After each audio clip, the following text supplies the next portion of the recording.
Okay, before we intro the meeting today, let's go over the brain teaser brought to you by Mike Driscoll.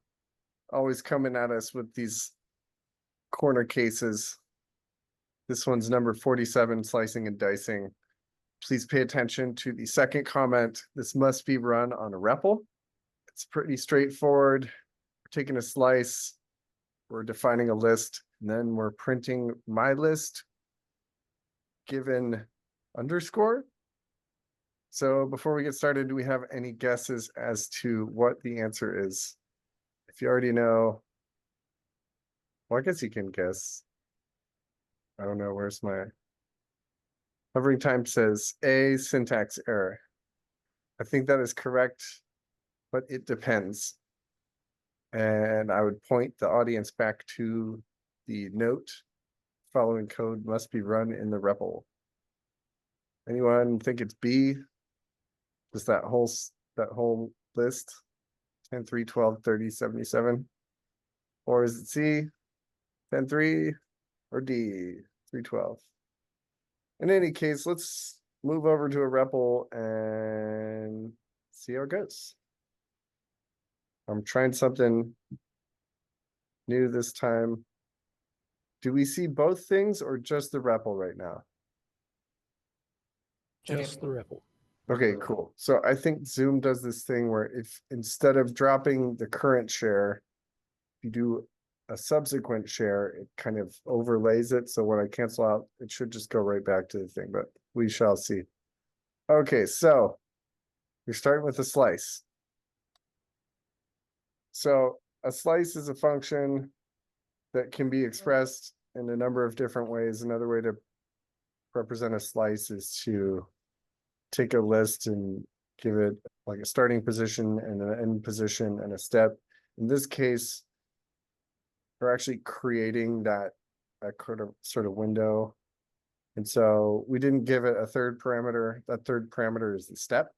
And so slice 1, 3, none means if you pass this thing to an iterable, a list or a tuple or whatever, we're going to start at position number 1, go up to but not including number 3, and then default, I believe the step is 1, so you could do a step of 2 or some other integers. Next, we define a list, all that, and then we print this nonsense. Print my list underscore. And so any last second guess? All right. Thanks. So C, 312. So I needed to do a little research to understand this one. This is not necessarily something that you would need to know, but it's kind of fun to understand what's going on under the hood of Python, specifically what's going on under the hood in a REPL. And a reminder, REPL means read, evaluate, print, loop. And we found out that Jupyter does not behave in the same exact fashion in this case. And so what is going on here? So when we start out, we run a instruction slice, and then we give it the parameter 1, 3. Now that's giving us, what is that called? Is that like a generator or something like that? No, it's not a generator. It's some object. Now, normally you would be storing that into a variable.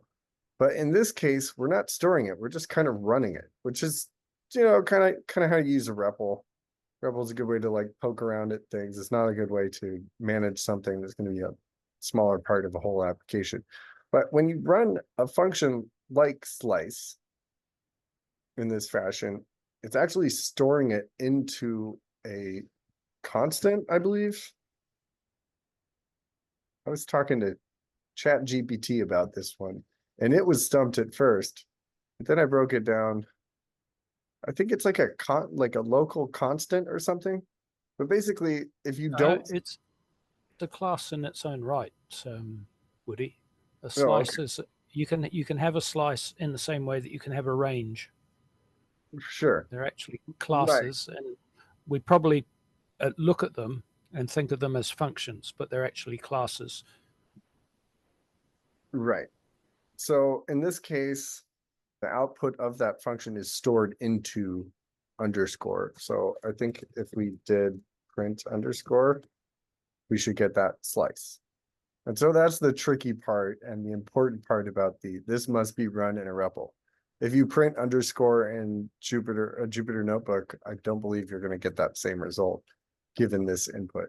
And so now understanding that we're looking from 1 to 3, we can look at our list here, which is being like having this slice passed to it. And so position number 1 is the second one. If you're new to Python, we start at 0. And then we go up to, but not including 3. So this would be 3, but we don't include that. So it's just this slice here because we don't have any updated value of the step. And so that is why we are getting 312 for that one. So nice little brain teaser there, Mike. Tricky. Okay, so does that bring us back to the thing? Oh man, it doesn't. Okay, in any case, we're gonna just get back to the share. Woody, a slice can begin at 0. I don't know if I misheard you. It could start. Well, you got to be giving it integers. It can start at 0, but in this case, we passed in 1, 3, and so. Right. Apologies, I misheard. No, that's okay. I'm doing a little research before this. This isn't exactly polished. Maybe I should start charging for this thing, and I could take a little more serious on practicing. But I like the kind of. I tossed some references into the chat for you. Oh yeah, if you're new to this, DN is definitely a guru in the Python space. So when he throws stuff in chat, I tend to pay attention. So check it out. So you quite often use the underscore or the underline, depending which school you went to,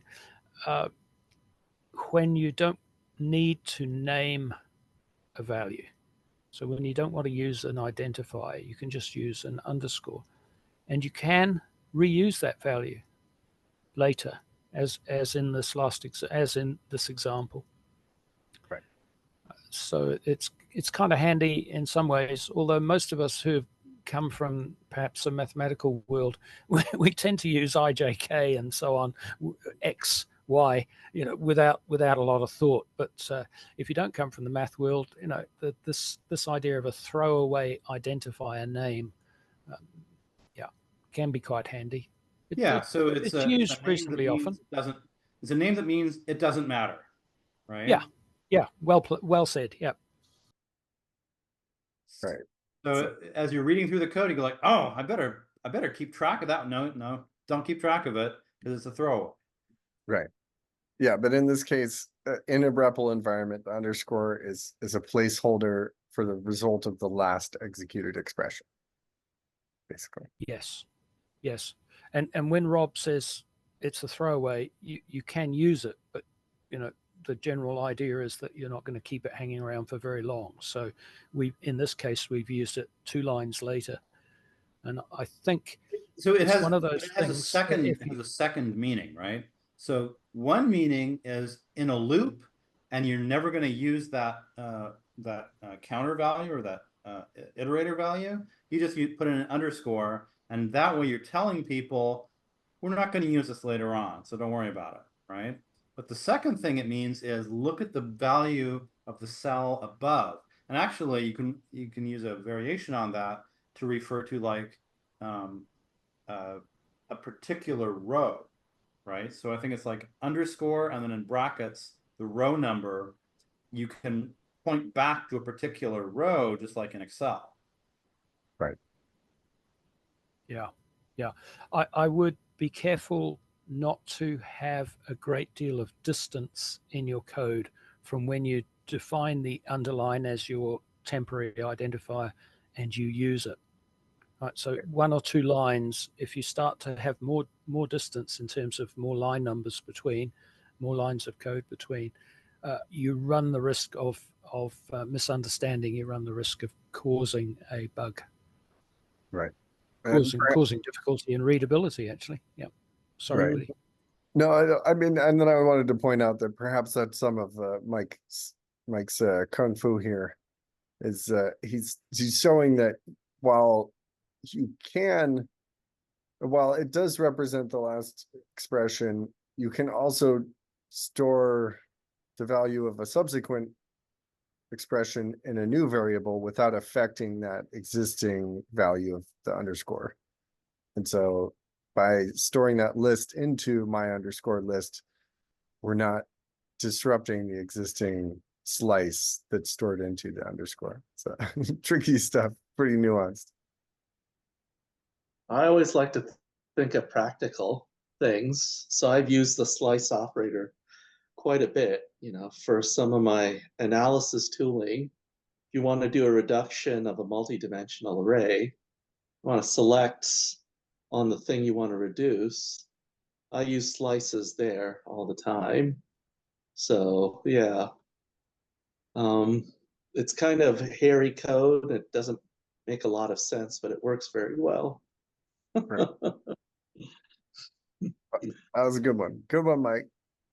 Hopefully we can get you out to talk in the future. All right, so our meme for the day. Does your Python bite? No, but it can hurt you in other ways. Indentation error. Expected indented block. White space jokes. All right, welcome everyone. It's July 11th or July 12th. I feel like we have quite a few people that are here today that are actually in July 12th. So welcome regardless. Thanks for joining. Also, this is the second Thursday, so a highly irregular SacPy. I like how it keeps getting weirder. Let's keep it going. We're over 1,700. In fact, that number has gone up since I made this slideshow. We're literally one more than this. Exciting stuff. I wonder what we should do for 1,800. Maybe we should get like a 1-800 number for SacPy. 1-800 white space. Josh Miller got us started February 2017. Robert and I have been running things apparently now longer than Josh was. Oh yeah. Thanks for getting us started, Josh. Hopefully you can come out sometime. It's a lot easier now. You just get on Zoom. Granted, it's pretty late. I think he's in Eastern time, so this one's getting to bedtime. Code of contact. Well, this one's just generally, hey, we're inclusive and be cool. Otherwise, I'll kick you out. We haven't had problems in a while, so thanks for everyone for playing along. I tend to read that one after we had problems. The meeting format's pretty straightforward. Instead of holding your questions till the end, like they do in large live performances, since we have a relatively small group and everyone's used to Zoom at this point, feel free to drop in line. If you're feeling confident, you can just unmute and start talking. Try to have a little bit of a, if I may, sort of interruption, or raise your hand, or just put stuff in the chat. We'll try to stay on top of the. Oh, I just saw Deanne's joke. I need to stay more on top of the chats because sometimes there's some gold in there. Is it still white space if it's using dark mode?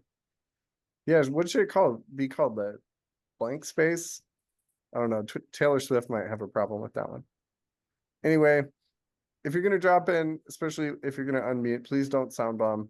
I'm going to be patrolling that pretty heavily, and I'll mute you. You've been warned. We got some chat channels, sac-tech.com. We'll get you onto the Slack and into the parent organization of SacPy.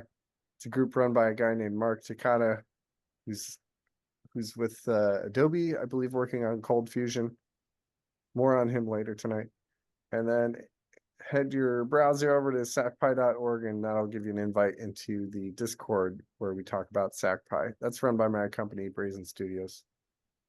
And I'm really liking Discord. Discord was probably my favorite app of the pandemic, and I've been keeping it up.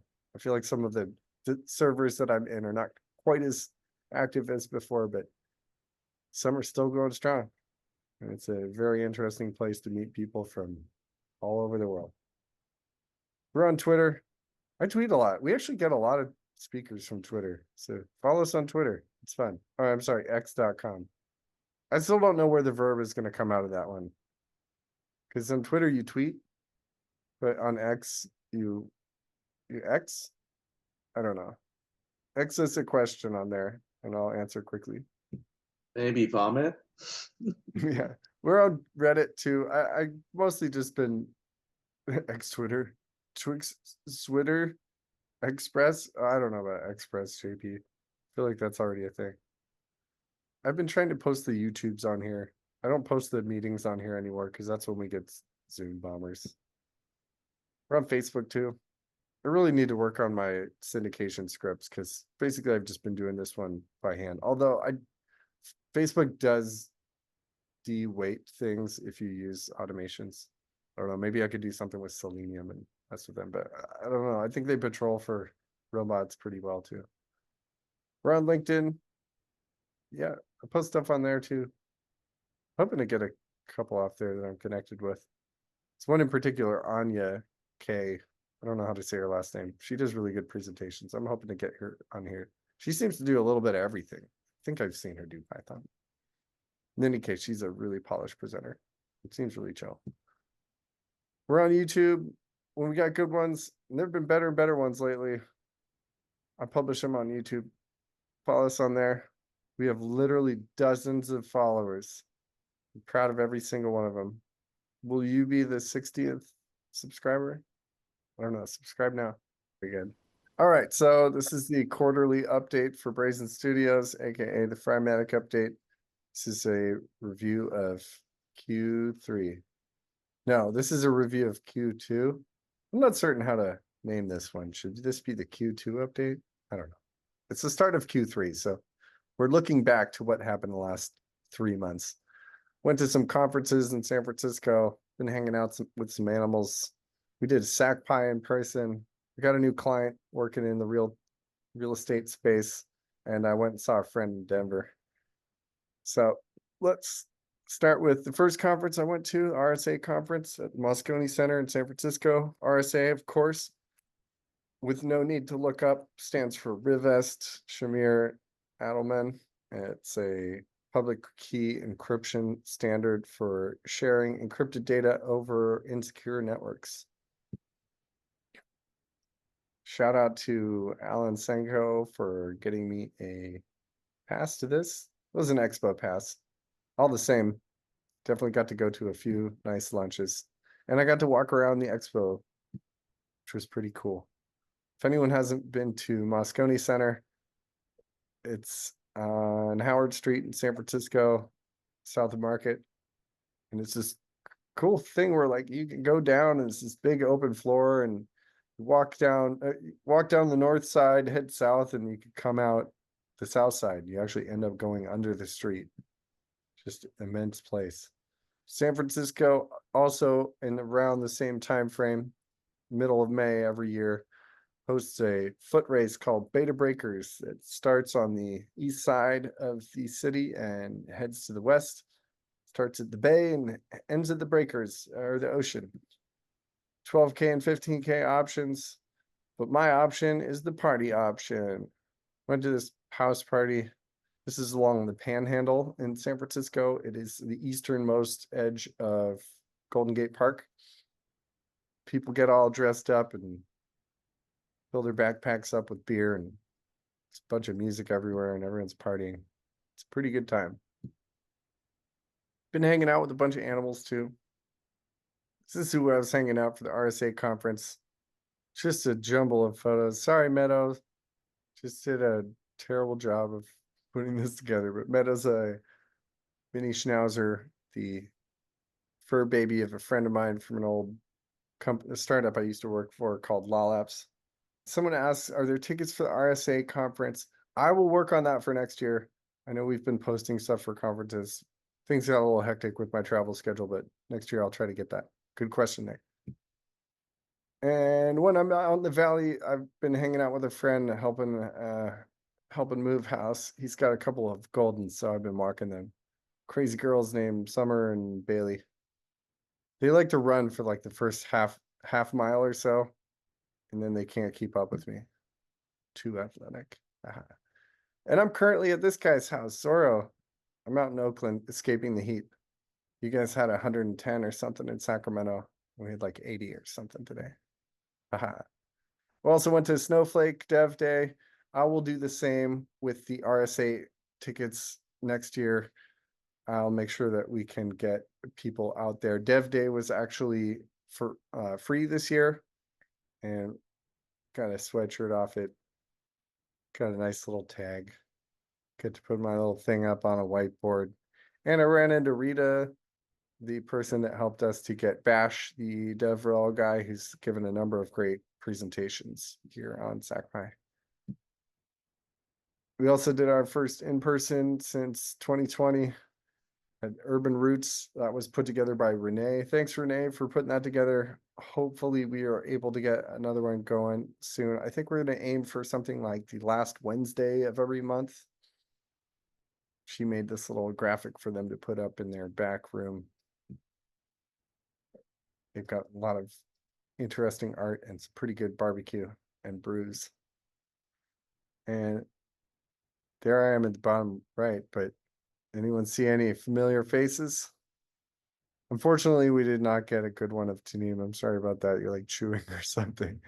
But there's a number of presenters in there. Bottom left, that's Nick Shores, who did a hack on haircuts.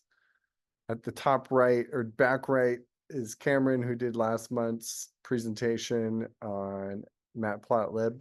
And the guy with the blue hair over on the left, who's pointing at the camera, that is Mark Takata, who's the leader of SacTech, the parent organization for SacPy. He's with Adobe. Afterwards, we went by Nick's house. He showed us his server room and his filming room. And he showed us his DJ setup.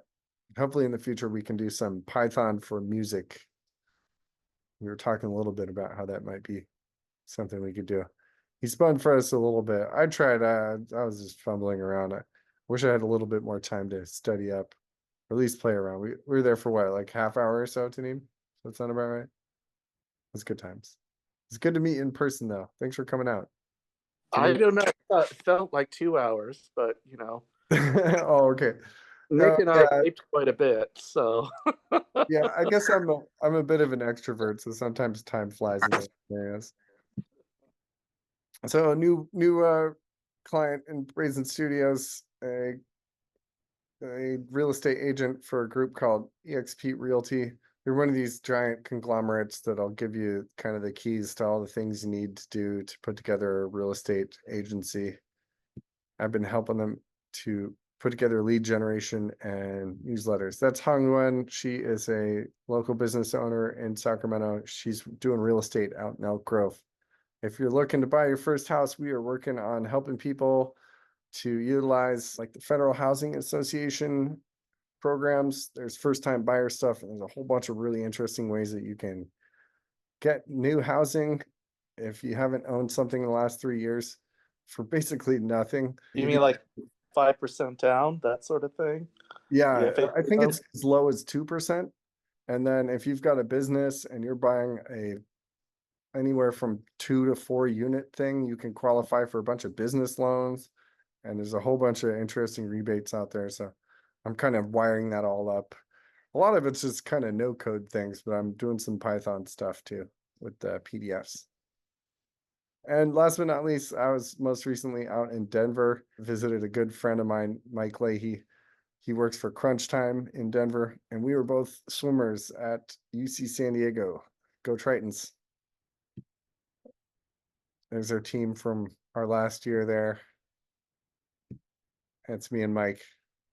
I think that's us as like 20-year-olds or something. Here's us. Well, I'm 40. I think he's getting there too. Those good times. Played a bunch of volleyball. He's really big into volleyball. They had this is kind of like the SacPy of volleyball. It meets in a place called Washington Park, or if you're from Denver, Wash Park. run by this guy, Kent, I believe. Kent, if you see this, let's talk about that 501c3 that we were talking about. And we went to Voodoo Donuts and we got some Pride donuts. Yes, that donut is exactly what you think it is. Apparently, if you order that donut, they give you your whole order for free. So that was fun. We rode scooters a whole bunch. If you haven't ridden one and you're feeling confident, I highly recommend riding a Lime scooter or any of the other ones. Up next, we have our feature presentation by Sourav Saha from NEC in Japan. He's at the R&D lab over there, and they have just come out with this thing called FireDucks. And it is supposed to be a blazing fast way to do data analysis. And I will drop the share and hand it off to Sourav. Take it away, sir. Thank you for joining us, and I'm excited for this presentation. Okay, so before wasting much more time, so let's jump into some quick introduction. So hello, welcome once again. So I believe it's quite late at your time, so it's 7 or 8 o'clock in the evening. So very good evening. So this is Sourav from NEC Japan. So I have been working here at NEC for the over 11 years. So mostly I have been working in the field of high performance computing, distributed programming, and big data and machine learning related fields. So we have a long history of working in the field of vector supercomputing at NEC. So during our task of this kind of supercomputing, we have had a quite good experience in kind of SIMD computation, which is vector supercomputing, and do kind of parallelization stuff, do kind of compilation, compiler framework, and all this technology. So when we used to work on them, so basically Mr. Ishizaka from our team, so who is basically the leading our team. So he thought of why not using this kind of technology which we're working to create something new, so which might be of useful for the data science community. So what can be done? So basically we have a good skill in compiler technology. So thought of developing some kind of library using the compiler technology, which can be used for typically optimizing a library which is written in Python. And at the same time, since Python is slow, so let's do something to speed up the Python. So when doing the thing, so we found that, okay, there are many people, more than people, there are many data scientists and there are many data analysts who often feel issue with the large scale data when they do analysis using Pandas because it's slow, it's very slow. So that is the motivation when we started thinking of developing our own library. So the name of the library is called FireDucks.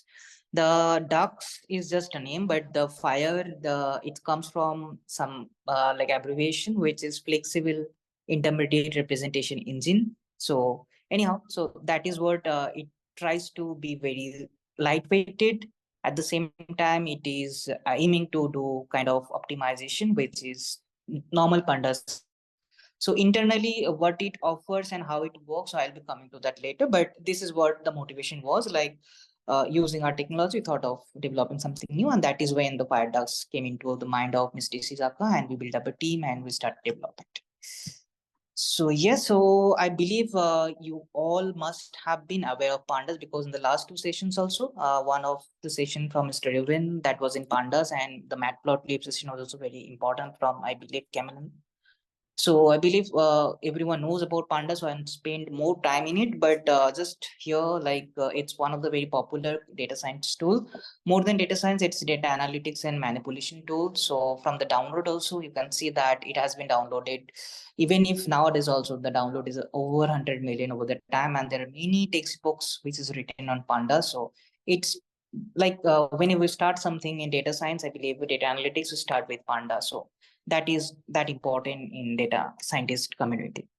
But it comes with a couple of drawbacks. So what are the drawbacks? I believe that is again known to you, so I won't take much time here, but just to touch it up. So most often it doesn't support parallel computation. So even if you have a multi-core system available, so you won't be able to take full leverage of the system. So that is one of the very big pitfall of Pandas. At the same time, the memory management is not also very good. So it's often stuck with a lot of memory, and because of the GIL internally, it doesn't speed up when you want to just scale the data. And also at the same time, like it is a very traditional library, so it doesn't support kind of query optimization. So whatever you instruct it to do, it will do right then. Like you ask it to do kind of loading the data, it will load the data. So it doesn't follow the lazy execution model. So, and also it is not very much optimized for the modern processor. So that is again a bit of drawback. But the most important is that there are many different ways to do the same thing in Pandas. For example, if you want to do something, so you may have a lot of ways to do that. So often it is problem with the data scientist that I want to do some task and I have these options, but which option to choose? Like if I choose this option, will that be bad? So when you do prototype, it might be good because prototype that data is less and you don't have much problem. But when that prototype becomes a production ready code, then only you will realize, okay, the choice of the API was not correct or the design of the APIs were not correct. So that is often a problem with the Pandas application. And we try to solve all of this problem in FireDucks and how I will be coming in upcoming slides.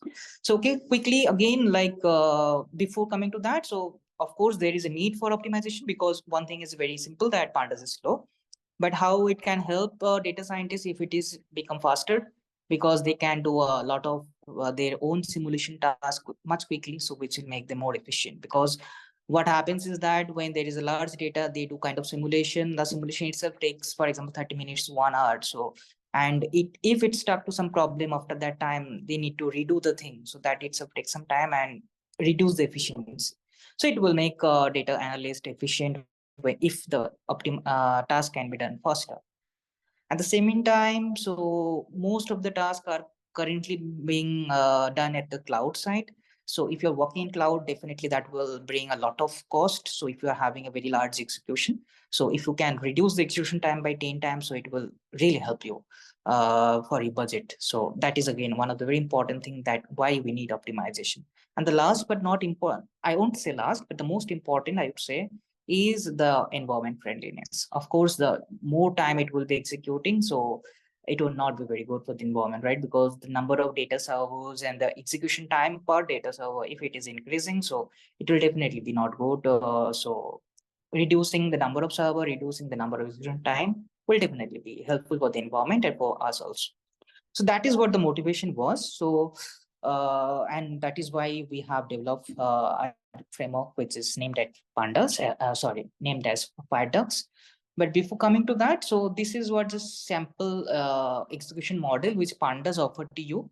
So what it does is basically you write some kind of Python program. So that is what you use a program which is written in Pandas. So the program usually have a lot of data frame related operation. For example, loading the data, doing the filtration, doing the sorting, doing the group by kind of thing. So those API are lined up in a user query on a user program. So, and they will be executed as it is when the program will be executed in your environment.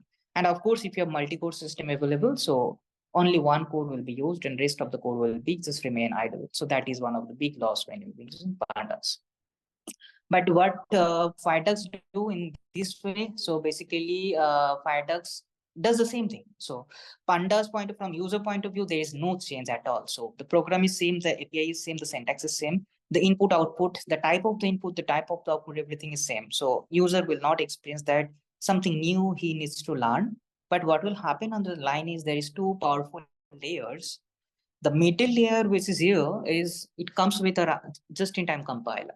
So whatever instruction you will ask your program to do, that will not be executed right then. So what will happen is it will create some specialized compiler related intermediate representation for each of your API. And whenever you need the result, so it will check, okay, for this result, I need to execute this set of instructions. And then it will do kind of optimization on those instructions. So those after the optimization is done by the compiler, that will be executed by the executor. So at the executor side, you may have single core, you may have multi-core machine. So whatever the number of cores, idle cores are available, those will be used. So the major problem with Pandas is that it is not multi-threaded. So that is what we have been achieved. At the same time, everything is written in pure C++, and the memory is also backed by Apache Arrow. So you won't experience that much of memory problem, which you usually feel with basically from the object type of data. When you have a lot of string related data, then you used to occupy a lot of memory, but that will not be a problem. So memory related things have been taken care here. And of course, the core thing is written in C++, so you will get the C spade. And since there are multi-core available, so you'll be getting that multi-threaded performance. So that is what the C++ library, which is there at the kernel side, will do. But the most important part will be taken care by the middle layer, which will do the JIT part. Like even if you have written, you have chosen the wrong API, wrong methods, or wrong number of parameters, the compiler will try to understand what your end objective is. And if that can be effectively detected by the compiler, it will do the job for you. So you don't need to be very specialized that, okay, so if my job is to do this, I need to think quite well that how can I write such that my program can be better.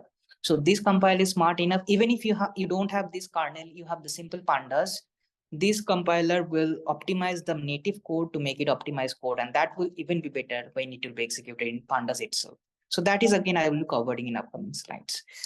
So here, so both of this layer, I said that there are two powerful layers, but what is basic offerings from these two layers that is being explained in the slide. So the middle layer again, so that layer comes with JIT compiler, and since it's a compiler, so it can do a lot of compiler specific optimization, which a simple Python library like the Pandas cannot do. So what kind of optimizing it is? Like in compiler technology, there is something called common sub-expression elimination, which we commonly known as CSE. There is date code elimination. There is something called constant folding and all. So these things are very basic compiler optimization techniques. And that is what is possible with FireDucks. So because it has its compiler, so it can do this kind of task. And second is domain specific optimization. So since it's about database and it's about processing the data, so like SQL does, like whatever query will do, so it will inspect the query and it will perform some kind of reordering of the instruction and do some kind of job. So this kind of domain specific optimization is possible at compiler level. And the third and most importantly, because we want to make it fully compatible with Pandas, so we need to take that disadvantage to advantage, because Pandas has a lot of ways to do the same thing. So it might happen that suitable APIs, and even if the API is suitable, but the parameter is not suitable for the API, so those things can also be taken care by the compiler if detected correctly at the correct time. So these three topics I'll be covering with examples in upcoming slides. And the layer, the bottom layer, which is very simple. So this is multi-threaded, so you can take leverage, full leverage of all the available computational cores in your system. So your job will be paralyzed and it will be done much faster, which is not possible in Pandas, of course. And the memory wise also, this is backed by arrow memory. So so that problem which often we feel with Pandas will not be here again. And also the kernels, like all the data frame related operations, being it sorting, joining, merging, group by, drop any, those have been written in from very scratch in C++ with our own patented algorithms. So that's again nothing third party things have been used. So you will experience that kernel also very faster when in terms of computation performance. Yes. So that is how this two layer will help you to achieve whatever your task is, but in much faster.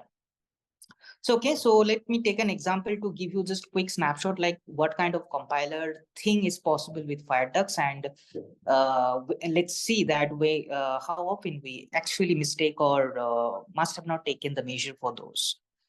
So, okay, so this is the very first example. Maybe you can see that what I want to do, or maybe some data scientist want to do is like it's about to check that what is the industry-wise average salary for an Indian employee. So what I need to do is I need to perform some kind of filtration, because I need it to be for the Indian employees. So the country should be India, and then it is something called India industry-wise average salary. So it should be grouped on the industry column, and the salary needs to be computed. And the average salary needs to be computed. So this is the basic way by which we usually write a Pandas query. So do filter, then perform group by on the key column, and then do the aggregation. So that's pretty fine. So it's okay. But the next thing, it's not only the one, like whenever we try to solve a business problem, there is often it doesn't end with one query, because we do a lot of queries in like sequence in order to solve, in order to draw some insight. So maybe after doing this analysis, I will do the second one. And what is the second one? The query almost same, but I have added one more condition. That is what, like whoever from India and belong more than of age 30. So again, I will write this piece of code and there will be an added condition. So I'll do like this. So this is what we often do when, especially when we use Jupyter Notebook or when we try to do kind of optimization, analytical work in Python. But if you notice here, what happens is that this particular condition, like whether the employee is from India, that has been used in this query also, the first query also, and second query also. So suppose you have a very large database of having an employee from different countries, where country itself is a column of string type. So if since it's a string type, so computation on string column, the comparison on string column itself is very costly than some numeric columns. But what you're doing is you're trying to do the same thing 2 times because you have to do different kind of queries. So this often happens. Often we miss to check these things. So here, FireDucks will come in the picture. So if the common sub expression from your entire program, so it will see that, okay, I have this part of code which is repeated twice. So it will try to do like the normal commonly used compiler does, like, okay, this condition is used twice, so let's make it first. So condition 1 and condition 2 is something which is 1, but it will just first create the mask for this computation, and secondly it will be using wherever it is required. So at this, what will be happening is that this condition evaluation of the condition will not be done twice or thrice, how long or how many times we'll be using it. So this is pretty cool. Like this is something which is called common sub-expression elimination from a compiler like language. And but being a Python library, FireDucks also can offer you. So whatever kind of code you'll be written, it try to detect that common part, and that will be eliminated during the execution time. So that is one of the very commonly used thing from the compiler technology. But the second thing, which is here, is something from the domain specific optimization. So okay, for this particular thing, maybe we may like to make it a little interactive. So for example, this is the data which I have. So I have 10 columns and a couple of rows. Here, for example, I have taken only 6 rows, but for example, the data is large enough with the 10 columns, and the program, whatever I try to write, that is what, this is my data frame df. So I want to sort the data by B column and then want the result from the A column only. Okay. So that is what I want to do for a data scientist. Maybe a data scientist wants to do. So can you figure out, like, is this okay, perfect? Is there any issue that we should take care of, or anybody? I believe, like, if anyone from till this moment wants to volunteer or say something on this, that would be great. Otherwise, I may definitely like to continue. So anything comes in your mind, like if the data is like this and I want to do this kind of operation, is it okay, or shall we do something else? Shall we think it from different aspect to make it a little better?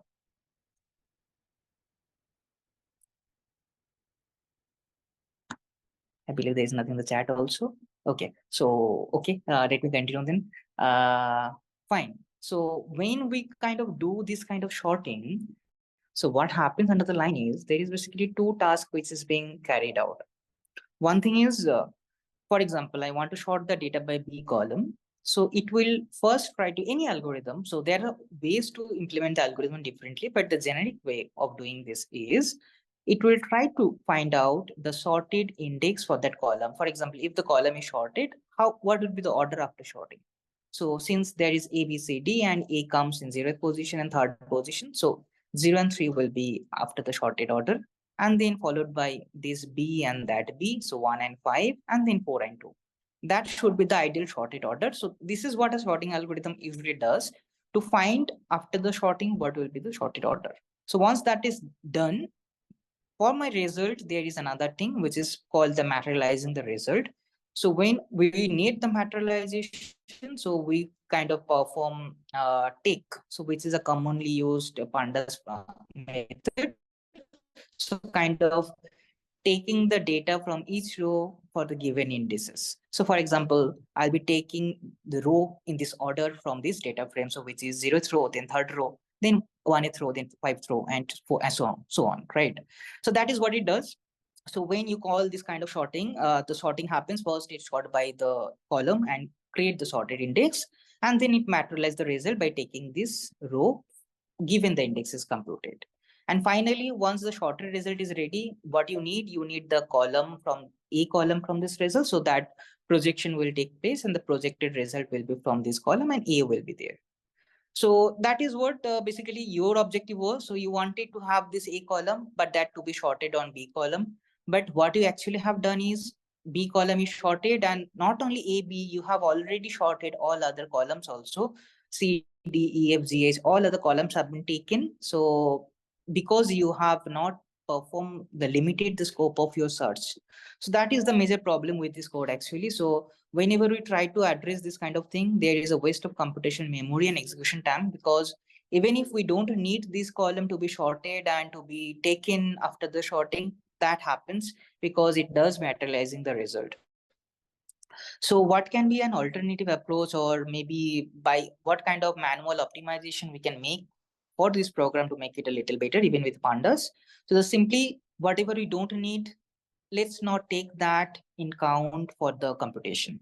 So in saying that, so since I'm only interested in this part, A and B, so I'll be slicing that part first. So I'll be creating some kind of temporary data frame by slicing that part which is of my interest. So I'll be slicing A and B, and then I'll just do the next of the steps. So I'll be sorting again, but this time my sorting will not happen on the entire data. It will be happening on this only sliced part. So sorting index will be fine, but the materializing of the result, which was initially materializing the rest of the columns also, this time because it has been performed on the temporary slice, it will not be done. And after doing the sorting, I'll be extracting the result. So you can think like if you have a lot of columns in your data, and also of course, not only column, there are rows also because we're dealing with large data. So there is a lot of computation, like computation memory, which might get occupied, and at the same time, the execution might get consumed if we don't think from this way when writing a Pandas code, and that may happen. But the like library, like not library, the platform like SQL and all, they can do this kind of stuff. So, and being FireDucks compiler driven Python library, we do the same thing down the line. So we try to detect that, okay, in the final result, whatever is interested, only that part will be selected, and then rest of the operation will be done, such that this kind of waste we can save from the user, like very expensive memory and execution time point of view. So that is one of the thing which is a very domain specific optimization, which we can do if we think carefully. But if we forget, which you often do, so FireDucks can take care of you. So yeah, so basically this program can be written in this way to help you to achieve this kind of wasteful of memory and execution time, which from the technology point of view, we say called something called projection push down. So this is something which is offered here also. The second thing, I believe, again, one of the very important things which you often do, and maybe we don't sometimes notice also. So this is here in this example. So what it tries to do is, what if you check the query? So again, we have a query from employee data and country data, where employee have, for example, this number of columns and country have this number of columns. But what I want to do from this here is I want to select the, I want to merge this two table, the employee table and country table, because from employee table, I won't be able to know that what employee belongs to which country. Although I have the country code, but the country code is not having the country name. So the country name can be obtained just by after merging. So I need to do the merging. And after merging, I will be selecting those who are of male type.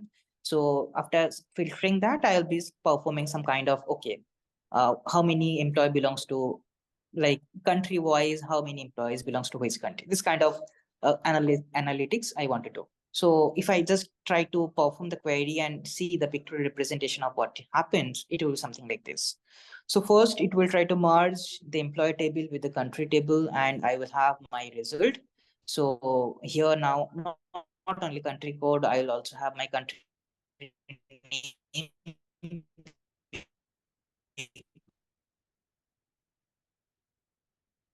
because this is having after merge computation. So this will be filtered, the required rows will be filtered, and after filtration, what I just need to do is I need to like group by based on country name and find how many employees belong to what country. That is what my objective was, and it will be does.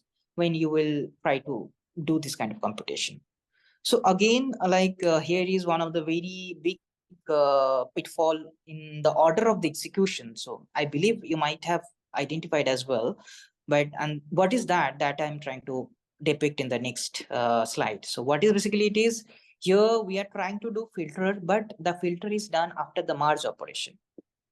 So being filter, which is selecting whatever I need, but the filter target is also from the same table. For example, I just need the result to be computed for the male category, but since I already have this data, I could have performed the filter first and then do the merging, because merging is very computationally expensive. And when it comes to take the result from both the tables, and if you have the entire data, it will create a lot of memory and execution time. But I didn't take care of that when I write this query. So that is something which will cause me a lot of cost when I will be trying to do this computation.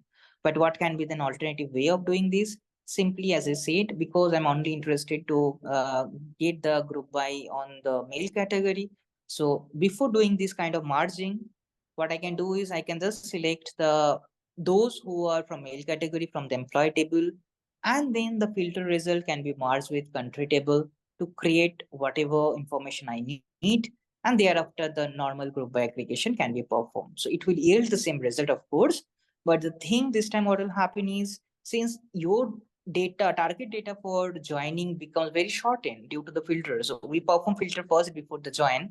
So the target data for this join operation becomes shorter. So that will help you to achieve a lot of performance gain when you'll be executing for a relatively larger data. So that is something which is called predicate push down in terms of optimization technique. And that is again internally taken care by FireDucks. So even if you have written this kind of query, like where filter is done after joining, so it tries to detect the ultimate objective, what is your query wants to do. And if the result doesn't impact with this kind of interchange, like do filter first and then join, it tries to perform that operation automatically using that JIT compiler. So again, so this is something which is very important when we often do this kind of analysis for a relatively larger data and where our query contain a lot of similar operations. So yes, so that will be helpful. Last but important thing, because being pandas, there is a lot of thing often we don't know, or maybe we know, but we don't consider. And since we don't consider, that happens to pay a lot of cost. So one of the example is in the slide. So if you check the example, so we have a table of employee again. So where this time there is some department and there is some salary. So what I want to do is I want to group by based on department of this table.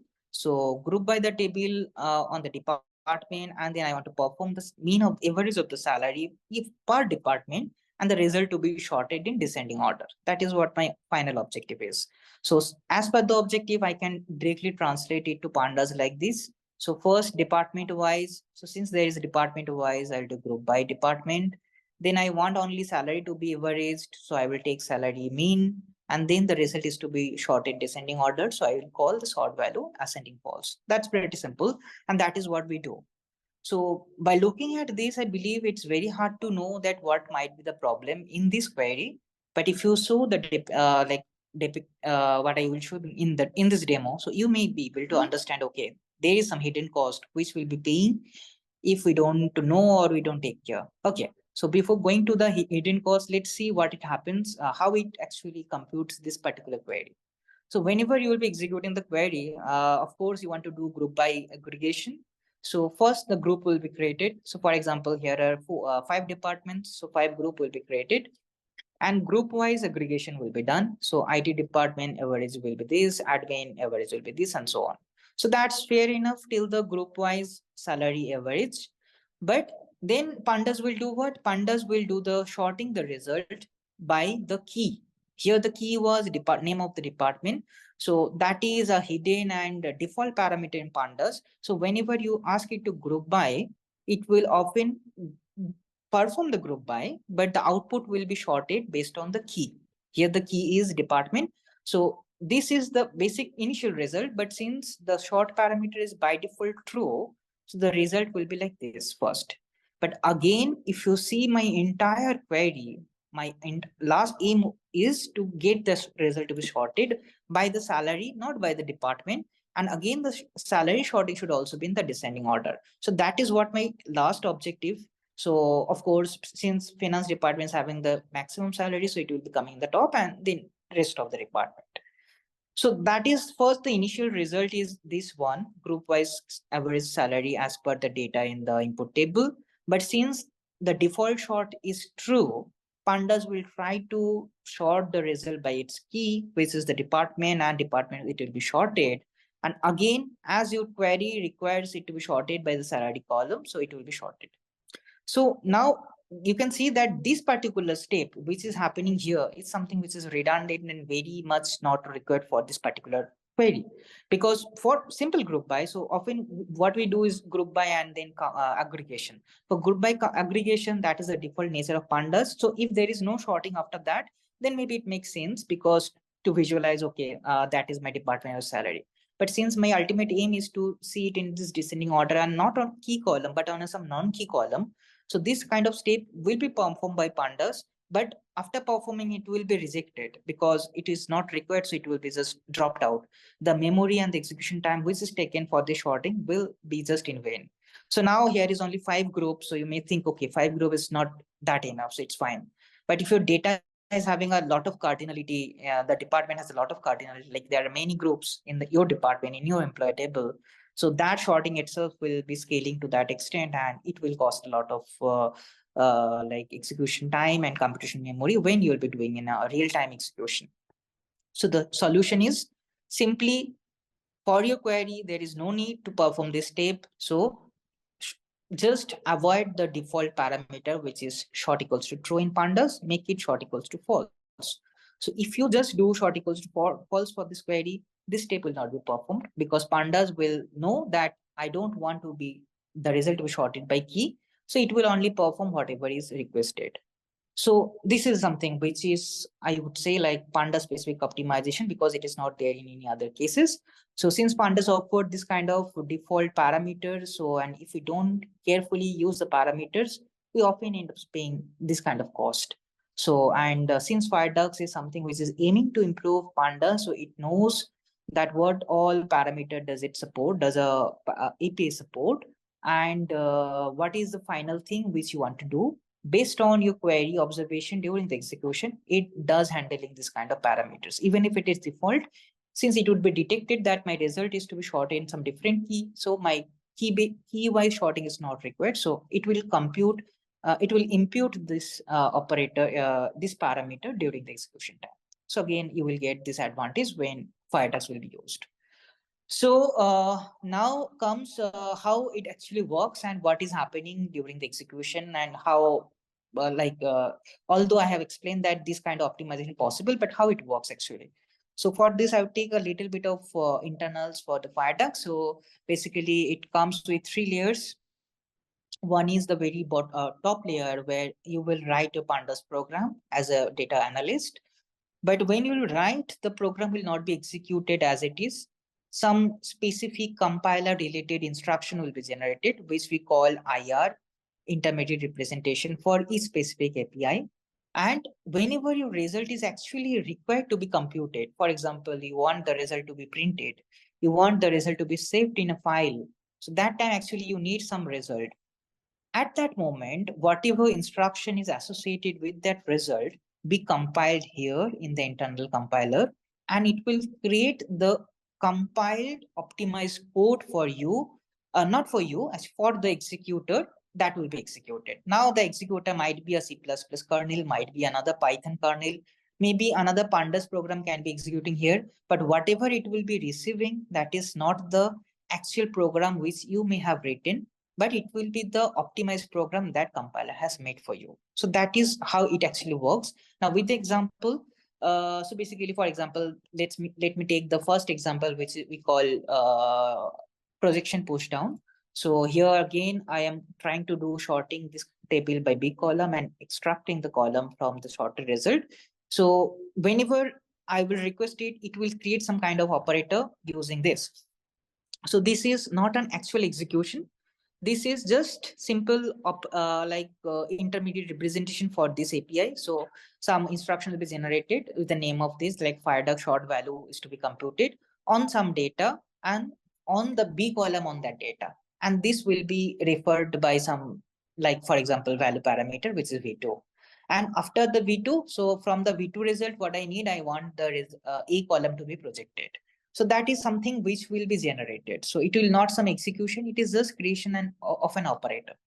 So now, for example, you need the result to be printed. For example, at a moment, there is an instruction in a source code that the result is to be printed. Whenever such reduction is there, that will enforce whatever operator is associated with the results. For example, the result is here the V3. So for V3, there is this two instruction which is there, which is generated in the compiler unit. So that will inspect all those instruction and do this kind of compilation, this kind of optimization. So it will find, okay, so I want to perform some kind of projection after sorting, but during the sorting, I'm only interested in column B and column A. Wherever I may have many columns, so it will just slice that part first and then do the job, as I have depicted in the a few slides before. So that is the optimized intermediate representation for the input intermediate representation, which will be happening during the execution. So once this kind of optimized IR is generated, now this IR can be translated to any language. For example, this is very simple and clear instruction by which you can see, okay, I have a data, and from that data, I want to slice column A and B. Then on the output, I want to sort the result by B. And then on the sorted result, I want the A to be selected.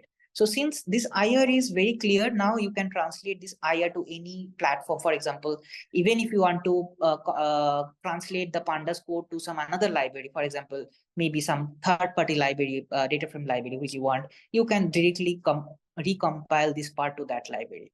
But we have our own multi-core kernel, which is written in C++. So what we do is we usually convert this kind of, although for Pandas, to better understand for the Pandas kernel, I have shown like this, like, okay, this IR will be translated as Pandas will understand it. For Pandas, it will be like this kind of code will be regenerated, and that will be executed if the backend is Pandas. But since we have our own backend, which is for the kernel specific, so this will actually be translated to the C++ code, which the kernel can understand, and then kernel will take care of the rest of the task. For example, parallelization of it, taking the, like, managing the memory and this kind of stuff. But the compiler will do the most important step, which is recompilation of your code and regenerate of the IR, which should be better without affecting the result. So this is the core technology which works behind FireDucks. Now comes to the important part, like since I'm saying that it is very much compatible with Pandas, so there might be question like, what is the way of executing a Pandas program, which I may have currently. For example, you have a program which is written in Pandas. The name of the program is program.py. Now, often what we do is we usually execute, when we execute Python followed by the name of the program. But if it is written in Pandas and you want this to be optimized, you just need to add this in -m option. So nothing, as per the source code, you don't need to make change a single line of code to make it optimized for FireDucks, because it is that I would say compatible with Pandas, because you don't need to make any change in the source code. So just adding this particular option will make it compiled and will make it optimized for even whatever environment you may have, even if you have CPU, GPU, whatever environment you have. And of course, apart from that, if you want to experience it like in the same program, you want to evaluate, okay, this is my Pandas, this is my FireDucks, let's see what is the execution time for each part.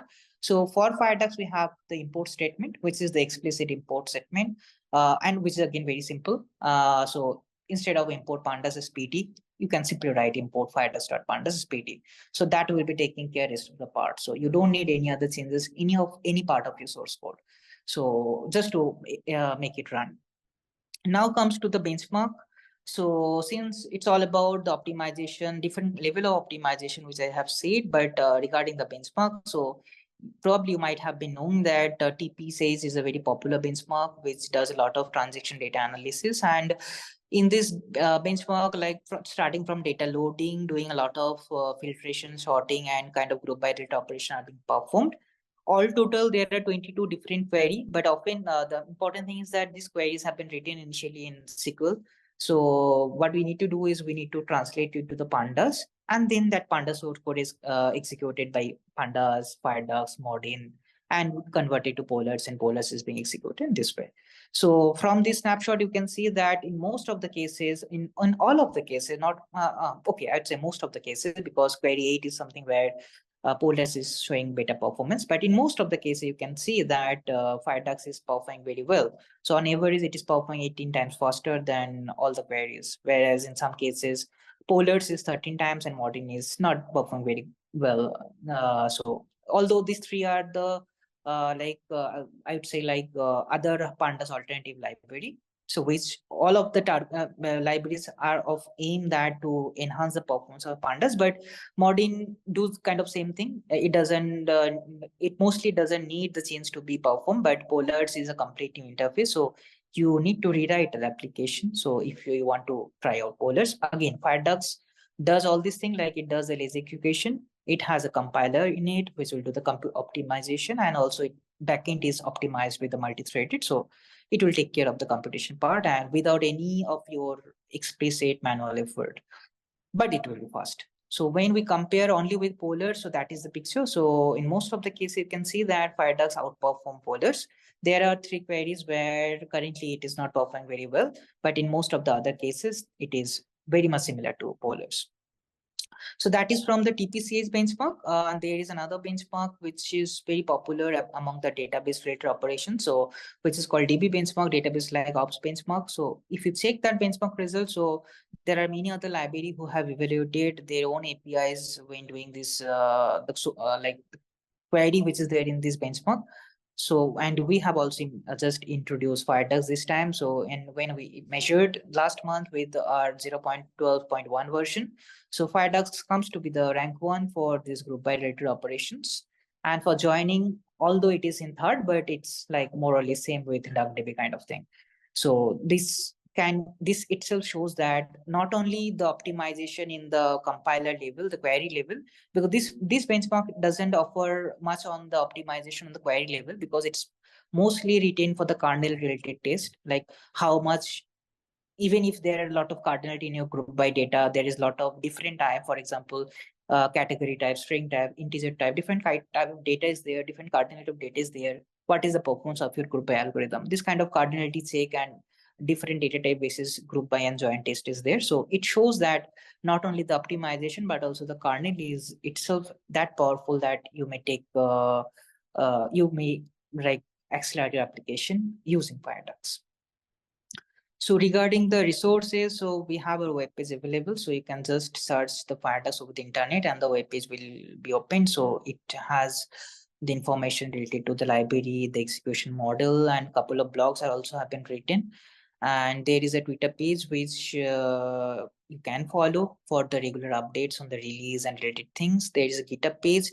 Although one important thing is that FireDucks is publicly available under the BSD license, so you can simply install it using pip. But the limitation is that currently it's supported only for Linux. So if you are using Windows or something, maybe you need to think of something like, for example, for Windows, maybe you need to check on with WSL or on. But although we are working on Windows, we are working to support it on Windows, and the Mac is not currently supported, but there is plan for the future support of the Mac. But since from the Pandas download point of view, also we have checked there are many Pandas users who work on the Linux environment. So first we have supported the Linux, and gradually we'll be supporting the other platforms. But and the GitHub page, the source code is something which is not publicly available right now, although the product is, but the source code is closed. But you can create the issue or make feature request or whatever feedback you may have, that can be reported here in the GitHub page. Regarding the feedback, so basically we're having a lot of POC here in Japan side, India side also. So, and whatever the like majorly what we have heard is that it's very easy to integrate in their existing application, their existing Pandas application, which they do for their regular data analytics. So that is very important for them, because they didn't need to make hardly make any changes in the source code. At the same time, whoever data analyst is usually working, they say that their efficiency has been increased because they can do much more job in less time now. So that is again very like kind of motivating factor for us. Okay, so now the last and important part is which I want you to take a note. Like since FireDucks is highly compatible, so why is it so? Like FireDucks is compatible with Pandas, so why is it so? And like for example, Pandas is highly efficient, highly rich. It offers a very rich set of API, very rich set of data types and all. But still, it is compatible with FireDucks, so there must be like something. So, okay, so in order to address that, so first let me say that whatever other libraries here in which offers the like performance over Pandas, there is something in this ecosystem that they need to provide this to interface, like from Pandas and to Pandas kind of mechanism, because these two are very important for a user also, for the library itself also, because everything might not be supported by the library, which might be supported by Pandas. So from Pandas to that library data, and whenever there is problems in that library, for example, some feature is not supported, user may need to convert the data back to Pandas, and then they need to do this operation. But this kind of mechanisms often like some kind of manual thing. So even if, for example, let's take an example of whatever library, you may say that you have to, for example, if something is not supported by the library, you need to explicitly call to Pandas on it, and then you need to execute it on Pandas, and then the result is needs to be go back to like that library respective data structure after the computation is done. But here what we do is we do it internally, and that is again completely automated. So for example, here is a Python front end, and that front end has a lot of Pandas program. So during the compilation, during the creation of the IR, which I said, the intermediate representation for each API of the data frame operation, if sometime it notice that, okay, this is something which is not supported by the backend, this IR is something I cannot generate for this particular API, what it does, it automatically fall back to Pandas internally. So it's something, it's similar to this picture. So it will call to Pandas and then convert the data frame from the FireDucks data frame to Pandas data frame, and then it requests Pandas to do the job for it. And then the result is like fall back again to FireDucks for the further computation at FireDucks. So this is something very internal. So you won't be noticing that your program, like what would happen if you don't do so, because it's not good to see that, okay, I'm not supporting this, so it's aborting with an execution error. So we are often, in order to address that, like there are many things. And if you sometimes notice a very rarest API which is there in Pandas, so instead of aborting the program with an not supported error or exception, it internally fallbacks to Pandas and do the job.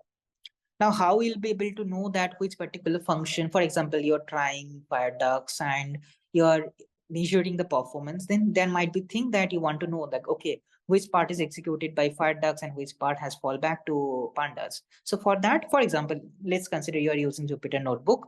So in Jupyter Notebook, we have this profiling information which is available. So first of all, for Jupyter, we have this extension flag also. So for example, you import Pandas as PD. But here you can do import FireDucks to Pandas as PD. But if you don't want to do that, you can just add this load extension module also. So it will do the job for you. Wherever, even if you're using some third-party library, for example, you are using Matplotlib or you are using Seaborn, you are using other thing like missing number, Y data, like profiling, whatever third-party library, which might be internally using Pandas. Using this extension module, that library will also be converted to FireDucks with this mechanism. So that this import hook can take leverage for the external library also, not limited to your program. Okay, so now, for example, in a Jupyter cell, you have something, for example, you create a data structure, you create a data frame, and then you want to do, again, some kind of data frame operation, sorting, grouping, then after grouping, heading and resetting the index, and then do kind of cumulative sum of the value, and then, for example, describing the result. So now you want to evaluate the performance, and you want to see that which API is being executed by FireDucks and what actually fall back to Pandas. So if you just add this cell magic %% FireDucks profile, it will show you kind of result like this. So here it will show you the individual time for each kernel which is being executed for your specific case. For example, you have sort value, which is a kernel executed by FireDucks. We have group by head, again a kernel executed by FireDucks. This particular data, which is a Pandas data, but from Pandas to FireDucks is being automatically done. That is again done by the kernel. And there is a fallback. So, and where the fallback occurs in cumulative sum actually, because cumulative sum is currently not supported, although we'll be supporting it very soon. But currently, whenever I computed it, so the current version of FireDucks doesn't support cumulative sum. So since it is not supported, it has a fallback. So, and that is showing reflected over here that series cumulative sum is having a fallback to Pandas, and that is the execution time when it fall back to Pandas. So the complete execute sale is taking around 42 milliseconds, out of which 1.1 or 1.2 millisecond is having a fallback due to the cumulative sum and all. So this way you can actually have a look when you will be using Jupyter Notebook that, okay, so what is the most compute, for example, this is again helpful for you because if you want to measure that what is my bottleneck from my query, for example, where the short is taking most of the time, whether group by is taking most of the time. So what if you need to do this, often what we do is we need to put a timer before and after and measure the execution time for that particular case. But this profiling will give you the exact, like how many times a particular kernel is called and what is the exact time for that. You will be finding the top like performing function also and the bottleneck from your function also, and although of course which is having a fallback. That is very clearly understood from this particular magic command. And now, but if you don't use Jupyter Notebook, you're running something on Python script or Python program. So for that, we have an environment variable. So the name of the variable is something called FireDucks flags. And if you just provide -w fallback, so which is a warning flag for fallback. So it during the execution, it will write a lot of fallback warning wherever there is a fallback taking place for a particular application. So you can look at which part is having fallback and whether that part is actually costly. So if that part is actually costly, so if you feel that part is actually costly, but still it is having fallback, so what I would request you to make a git request that I'm using this function and seems like this function is important for me, but it is having a fallback in Pandas in FireDucks. So if you request or raise a request for me, for you, for that particular function, so we actually make a release on every week where we are targeting this kind of supporting a new feature which is not here and user is using. And if there is some bugs which you may encounter, that also you may like to raise over the Git channel. But if you actually want to communicate us directly with whatever query you may have related to performance, related to API, we have a Slack channel which is prepared for the user like you. So you may join us there and you may directly contact with us. Okay. So then finally, before concluding this talk, so there is a demo which I have actually shared over the Google Colab. So that is there. So I'll be sharing this presentation also after the talk. So you'll be able to have a link and all this information. So just to run it on local. So first, let me show you a quick tour of our web page. So this is, you just search FireDucks, the web page will be there. So, and this web page, there is a get started, where you'll find needful information. For example, currently we don't support it for Linux. Apart from Linux, we don't support it, that information, and Python version, these are supported, this kind of thing. Regarding the usage, like -m option is there without changing any source of code. Whenever you use Jupyter, for Jupyter, this extension module is there. And of course, explicit import is there for sure.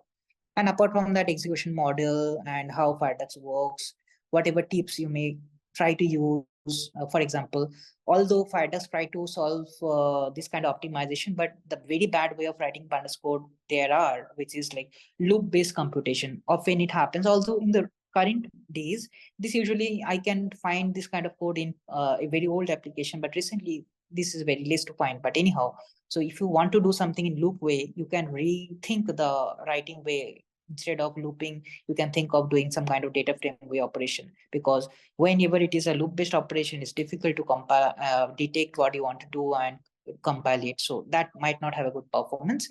But if you write it very carefully, but even if simply, not very carefully, like the vectorized way of doing it, you will get the performance for sure.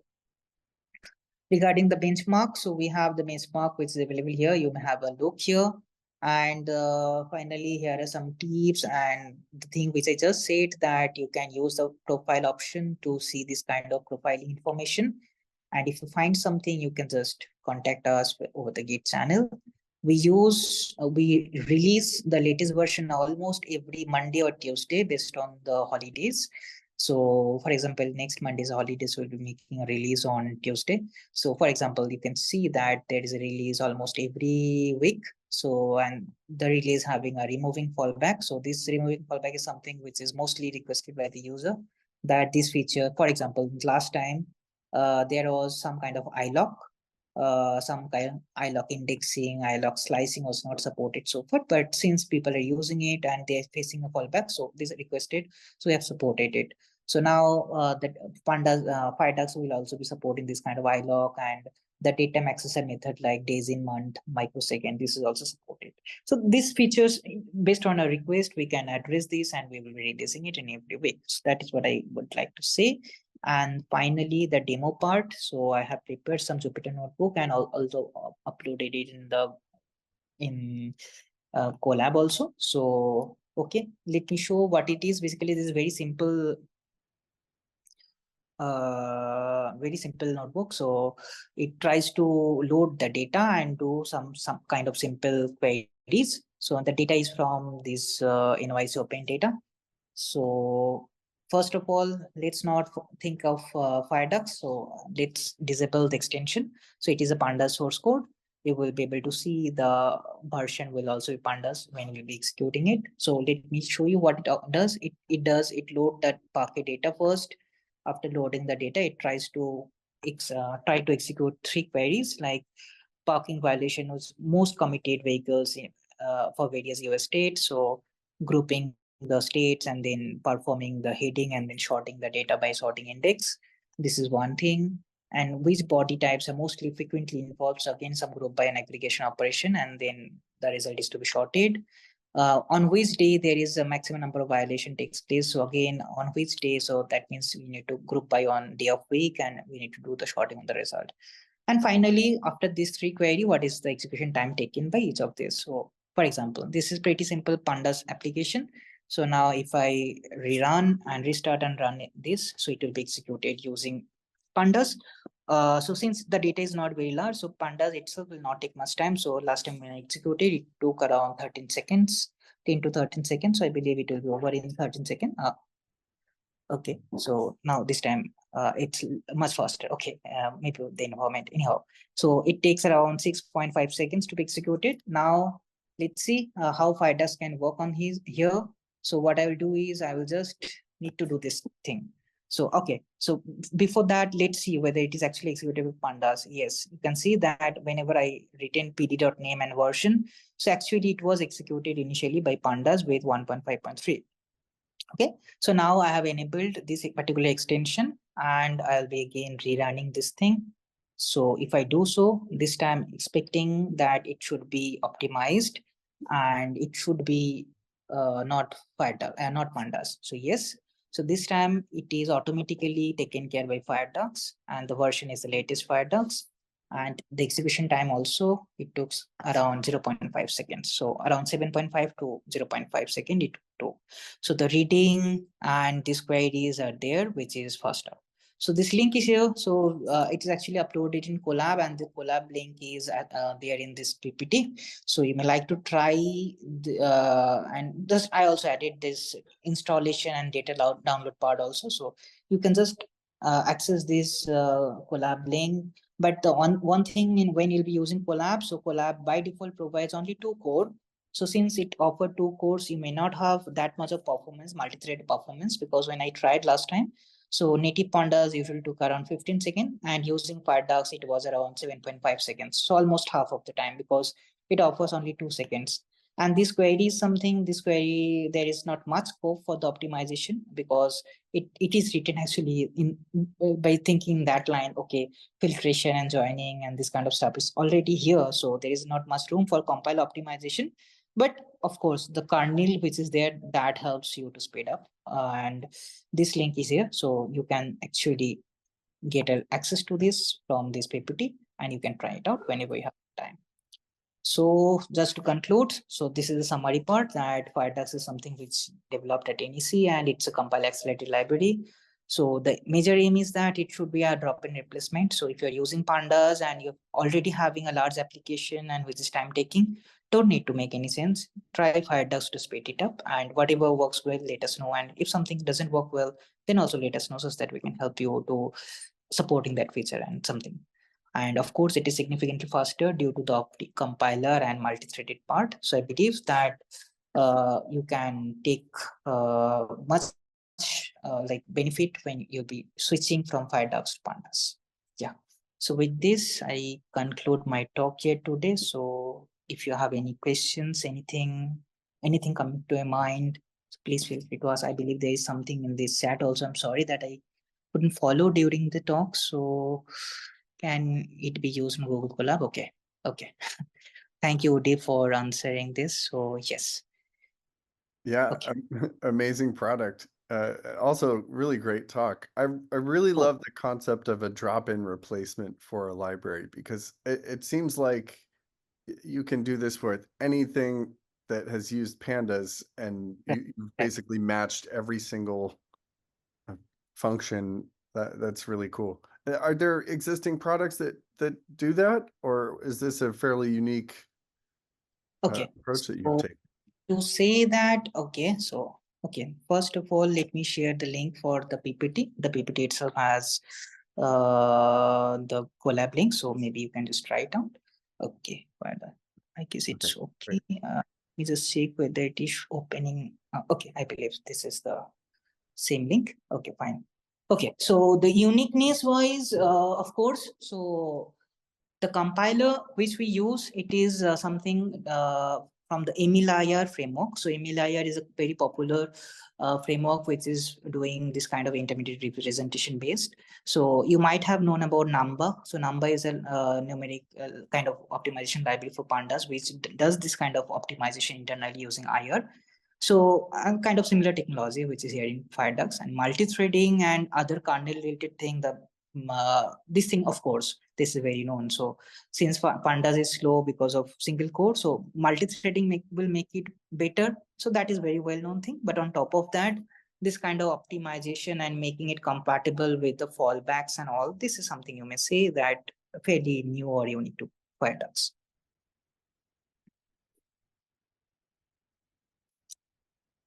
Awesome. And then, well, Stephanie, actually, I can answer your most recent question. Have you compared DuckDB or other libraries? And I believe if you go to the PowerPoint, go to slide 19, you should see a whole list of comparisons.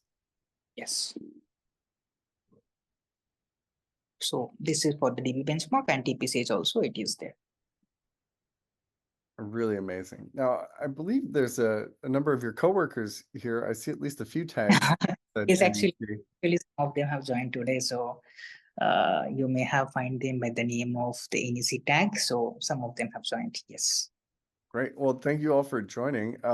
Were any of them working on this product with you? Did you want to shout them out for credit? Actually, yeah. So for example, Mr. Ishiyaka-san, so who is the primary author of this product. So in the very beginning of this talk, I have shown a photo of him. So he is Mr. Ishiyaka-san. So initially thought of making this library, so he also joined. Apart from that, Kotera-san from our team, and Daito-san and Ono-san. Ono-san, I believe not now, but okay. Daito-san and Kotera, okay, San. So San is something which is an addressal from Japanese. So we usually often use it after the name to give respect. So that is some kind of custom. So that is why I'm using this word San, maybe something which is new to you. Okay. So Mr. Daido and Mr. Kotera has joined. So both of them, and of course Ishiyaka-san. So they are from my team. Yeah. Well, welcome. We're honored to have you all here, and amazing presentation, Sourav. Does anyone else have any other questions for Sourav? All right. Well, once again, this is a really amazing product. Oh, I think Deanne's got something from you. Deanne's from New Zealand, so we've got the Pacific heavily represented here tonight. Go ahead, Deanne. Yes, konnichiwa, Konnichiwa. Okay, perfect. We have this comparison between standard Pandas compared with polars compared with Morden. What happens when you take it out of TPCH and put it into the real world? Have you done any comparisons with because I have a database background, I think in terms of SQL, and I'm listening to you talking about how you are replicating the same ideas as an SQL explain, Yes. which is good idea. Have you done any real world comparisons? So you have data sitting in a file or on a database. You want to pull it in. You want to run it through a series of transformations, as you described, with selections, projections, sorting, to produce a final answer. And have you compared that with doing an equivalent type of select, project, sort using SQL from a relational database? To answer that from SQL, because primary objective are Mr. Denim. So the idea was to make it available for a Pandas user, because primary aim is to optimize any Pandas application which is currently having a problem. So whenever we do kind of benchmarking, our primary objective is to pick some kind of time-taking Pandas application, not TPCs and DB benchmark, but some real Pandas application, which, for example, might be using for some real data analysis, which has this kind of ATL sorting projection filter kind of stuff, because this is very common when you do the data analysis. Because what happens is that if I talk about the machine learning full cycle, so when we extract the data from different sources, and before making the data readily available for our AI model to be trained, so we need to do a lot of cleaning on the data. So that cleaning itself involves a lot of grouping, a lot of joining, making new features. Yep.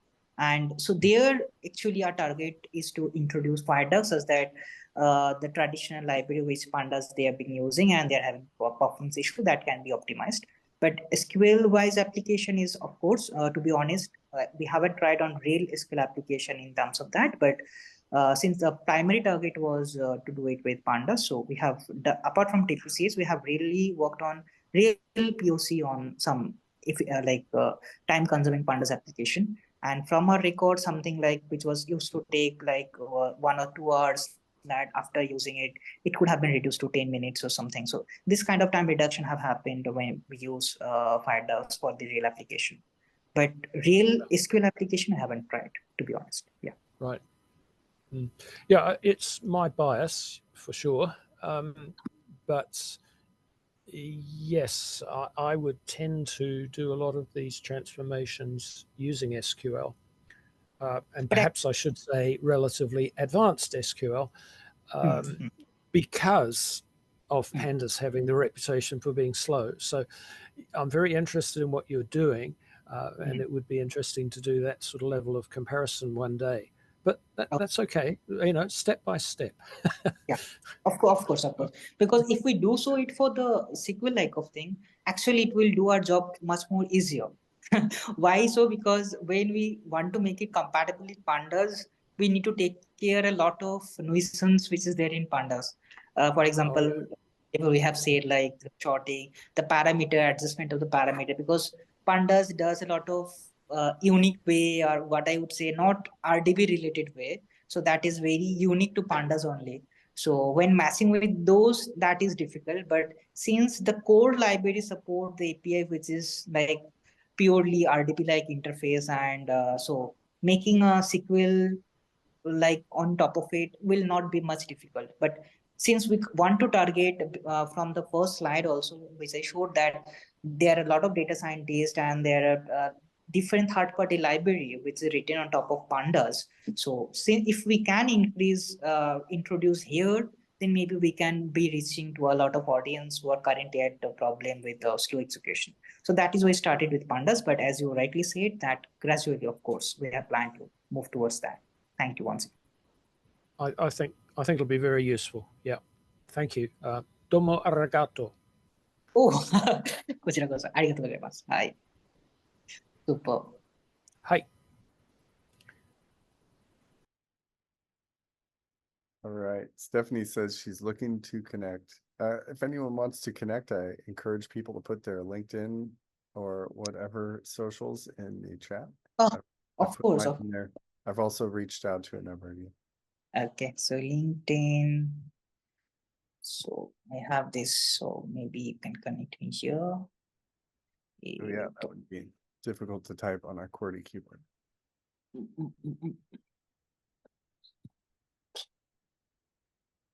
And Stephanie, I believe, is in Japan as well. Sorry.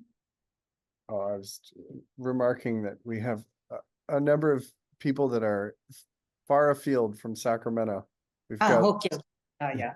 So once again, I'm very much thankful for that, because it's really possible because you made it happen over the virtual mode. So that is why we can also reach to you, because making it in person would have not been possible. So once again, Uli, thanks for making it online and giving this opportunity to share our thing in front of like Sacramento people. So because when I joined last 2 times, so I really found that, okay, this is a really very good way of sharing knowledge, because the Matt Plotley, I'm sorry, I forgot the name, but I believe he has joined today. So it was really a great session. And before that also there is time series analysis, which was done by some guy on Cameron. Pandas. Yeah, Kevin, right. So that Right. was again very, very effective. So I thought of, okay, so since these people are already working on that, so it might be a good place so where if they can get to know FireDucks, so they might be of help. So when they will be doing analysis, so that is why I thought of approaching you. And once again, thanks for accepting it and giving this opportunity. Absolutely. All right. Well, we are about out of time. Once again, thank you, Sourav-san. Wonderful presentation. And thanks everyone for showing up. We'll be back again first Thursday of August. That's August 1st with James Powell from PyData. Thanks everyone, and have a good rest of your day or evening. thanks, Woody. Sayonara. Sayonara. Sayonara.